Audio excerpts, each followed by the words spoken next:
Praise the lord. అందరికీ వందనాలు. అప్పటి వరకు లోకంలో ఉంటాం, తింటాం, తిరుగుతాం, తాగుతాం, ఇష్టానుసారంగా జీవిస్తాం.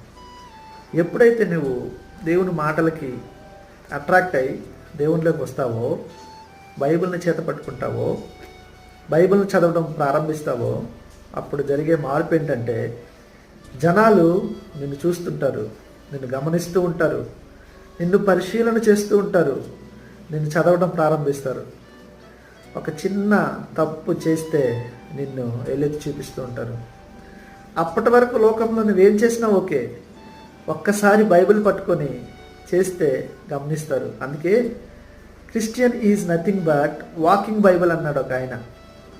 బైబిల్ మనం చదివినప్పుడు, ఆ బైబిల్లో ఉన్నటువంటి మాటలు మనలో ఉన్నప్పుడు, మనం నడుస్తున్నప్పుడు, వెళ్తున్నప్పుడు మనం ఒక బైబిల్. సో మనం జాగ్రత్తగా ఉండాలి అని తెలియజేస్తుంది.